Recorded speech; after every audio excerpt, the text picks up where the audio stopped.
मैं हूं निशीत और आपके अंदर बैठे ईश्वर को नमन करता हूं। आज मैं हाजिर हूं आचार्य चाणक्य की संपूर्ण चाणक्य नीति का दूसरा अध्याय लेकर। अगर आप जानना चाहते हैं कि स्त्रियों के स्वाभाविक या फिर नैसर्गिक गुण क्या क्या हैं, ऐसी कौन सी बातें हैं जो शरीर को बिना अग्नि के ही जला देती हैं, ऐसा क्या है जो करने से आप धरती पर ही स्वर्ग पा सकते हैं, ऐसे कौन लोग हैं जो नहीं सुधरे तो जल्दी ही नष्ट हो जाएंगे, कौन होते हैं आइडियल पिता, पुत्र, मित्र और पत्नी, और इन्हें कैसे पहचानें, और अगर आप सफल होना चाहते हैं या फिर अपना फ़ायदा चाहते हैं तो किन लोगों से बचें। इन तमाम सवालों का जवाब चैप्टर 2 में आचार्य चाणक्य ने दिया है। इसलिए वीडियो को अंत तक देखिए और हमें भी बताइए कि आपने इससे क्या सीखा। तो शुरू करते हैं चैप्टर 2 की पहली नीति से जो औरतों के बारे में है। वो ये है कि झूठ बोलना, कठोरता, छल करना, बेवकूफ़ी करना, लालच, अपवित्रता और निर्दयता ये औरतों के कुछ नैसर्गिक या फिर स्वाभाविक दोष हैं। दूसरी नीति जीवन के सुख के बारे में। वो इस प्रकार है कि भोजन के योग्य पदार्थ और भोजन करने की क्षमता, सुंदर स्त्री और इसे भोगने के लिए काम शक्ति, पर्याप्त धनराशि तथा दान देने की भावना, ऐसे संयोगों का होना सामान्य तप का फल नहीं है। इस धरती पर स्वर्ग कहाँ है, इसके बारे में आचार्य चाणक्य बताते हैं कि उस व्यक्ति ने ही धरती पर ही स्वर्ग पा लिया जिसका पुत्र आज्ञाकारी हो, जिसकी पत्नी उसकी इच्छा के अनुसार व्यवहार करती है, जिसे अपने धन पर संतोष है। अगली नीति में आचार्य चाणक्य बताते हैं कि आइडियल पिता कौन हो सकता है या कौन है, पुत्र कौन है, आइडियल पुत्र कौन है, मित्र कौन है और पत्नी क्या है। तो वो कहते हैं कि पुत्र वही है जो पिता का कहना मानता हो, पिता वही है जो पुत्रों का पालन पोषण कर सके, मित्र वही है जिस पर आप विश्वास कर सकते हो, और पत्नी वही है जिससे सुख प्राप्त हो। फिर अगले श्लोक में वो बताते हैं कि छली मित्र को त्यागना चाहिए। ऐसे कौन से लोग हैं जिनको त्याग कर आपको फ़ायदा ही फ़ायदा होता है, उसके बारे में उनकी अगली नीति कहती है कि ऐसे लोगों से बचें जो आपके मुंह पर तो मीठी बातें करते हैं लेकिन आपके पीठ पीछे आपको बर्बाद करने की योजनाएं बनाते रहते हैं। ऐसा करने वाले तो उस विष के घड़े के समान हैं जिनकी ऊपरी सतह दूध से भरी होती है।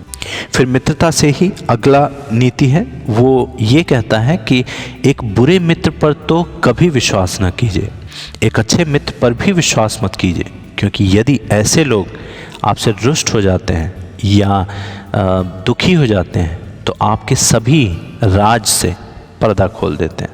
अगली नीति अपने मन के भावों को, अपने आइडियाज़ को आपको मन में रखना चाहिए या फिर उन्हें सबको बताते फिरते रहना चाहिए। उसके बारे में आचार्य चाणक्य कहते हैं कि मन में सोचे हुए कार्यों को किसी के सामने प्रकट ना करें, बल्कि मनन पूर्वक उसकी सुरक्षा करते हुए उसे कार्य में परिणत कर दें, मतलब कार्य में बदल दें। तो इस श्लोक का सार ये निकलता है कि आपके जो भी आइडियाज़ हैं या जो भी आप मन में प्लानिंग कर रहे हैं उसको तब तक नहीं बताएं जब तक कि वो काम हो नहीं जाता हो। अगली नीति भी कुछ गुणों की चर्चा करती है जो बताती है कि क्या हमारे लिए दुखदाई होता है। इस प्रकार है कि मूर्खता दुखदाई होता है, जवानी भी दुखदाई है, लेकिन इन सबसे ज़्यादा कहीं दुखदाई किसी दूसरे के घर जाकर उसका एहसान लेना है। उसी तरफ अगली नीति में आचार्य चाणक्य बताते हैं कि सज्जन पुरुषों का कहाँ ठिकाना होता है, वो कहाँ हो सकते हैं, कहाँ नहीं हो सकते हैं।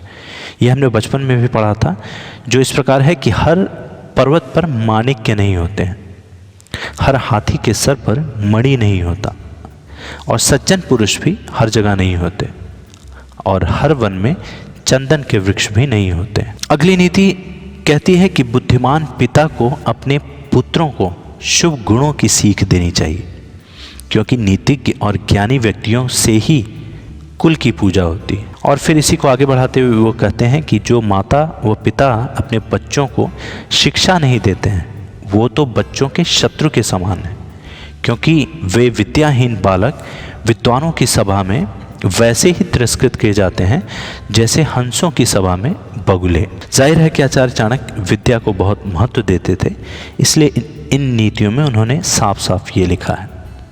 फिर बच्चों के पालन पोषण से भी जुड़ी हुई कुछ नीतियां उन्होंने बताया है। अगली नीति वही है, वो कहती है कि लाड प्यार से बच्चों में गलत आदतें ढलती हैं।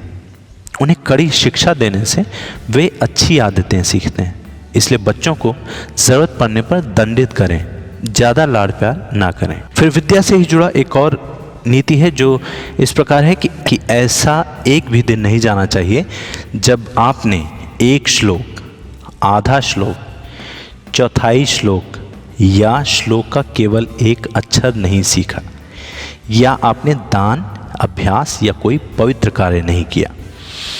उस ज़माने में पढ़ाई लिखाई तो संस्कृत के स्क्रिप्चर्स या श्लोकों के द्वारा ही हुआ करता था।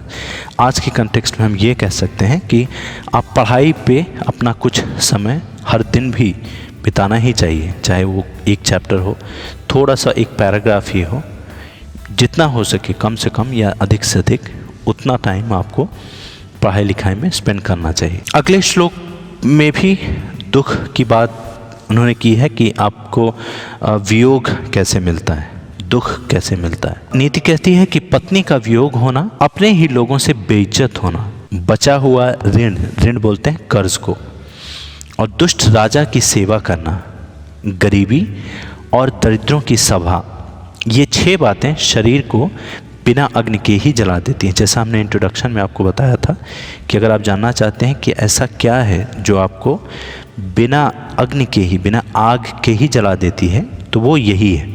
फिर हम बात करते हैं कि कौन जल्दी ही नष्ट हो जाता है। अगर ये नहीं सुधरे तो जल्दी ही नष्ट हो जाने वाले पॉइंट का उत्तर इस नीति में है कि नदी के किनारे वाले वृक्ष, दूसरे व्यक्ति के घर में जाने वाले अथवा रहने वाली स्त्री एवं बिना मंत्रियों का राजा, ये सब निश्चय ही बहुत जल्दी नष्ट हो जाते हैं। अगली नीति में आचार्य चाणक्य ने बताया है कि हमारा स्ट्रेंथ क्या क्या है। समाज के लोगों के बारे में उन्होंने बताया है कि एक ब्राह्मण का बल तेज और विद्या है, एक राजा का बल उसकी सेना में है, एक वैश्य का बल उसकी दौलत में है, और एक शूद्र का बल उसकी सेवा परायणता में है, उसकी सेवा की भावना में। फिर अगली नीति कहती है कि वैश्य को निर्धन व्यक्ति को त्याग देना चाहिए, प्रजा को पराजित राजा को त्याग देना चाहिए, पक्षियों को फल रहित वृक्ष त्याग देना चाहिए, एवं अतिथियों को, गेस्ट्स को भोजन करने के पश्चात मेजबान के घर से निकल देना चाहिए। ब्राह्मण दक्षिणा मिलने के पश्चात अपने यजमानों को छोड़ देते हैं, विद्वान विद्या प्राप्त के बाद गुरु को छोड़ देते हैं, और फिर पशु जले हुए वन को त्याग देते हैं। फिर कौन लोग जल्दी नष्ट हो जाते हैं, उसी की बात को आगे बढ़ाते हुए आचार्य चाणक्य फिर कहते हैं अगली नीति में कि जो व्यक्ति दुराचारी, दुराचारी मतलब जो गलत आचरण करता है, जो गलत काम करता है, या कुदृष्टि वाले एवं बुरे स्थान पर रहने वाले मनुष्य के साथ मित्रता करता है, वह जल्दी नष्ट हो जाता है। तो इस नीति से मित्रता और दोस्तों के पहचान और दोस्तों के संगति की बात भी आचार्य चाणक्य सर्टिफाई करते हैं। फिर अगली नीति जो इस चैप्टर की आखिरी नीति है, उसमें प्रेम और मित्रता किनसे करनी चाहिए उसके बारे में उन्होंने बताया है कि प्रेम और मित्रता बराबर वालों में अच्छी लगती है। राजा के यहाँ नौकरी करने वाले को ही सम्मान मिलता है, व्यवसायों में वाणिज्य सबसे अच्छा है, एवं उत्तम गुणों वाली स्त्री अपने घर में सुरक्षित रहती है। ये चैप्टर कैसा लगा हमें ज़रूर बताएं। हम बहुत ही जल्द चैप्टर 3 के श्लोकों का भी समरी और पाठ लेकर एक नया वीडियो बनाएंगे और जल्दी ही पोस्ट करेंगे।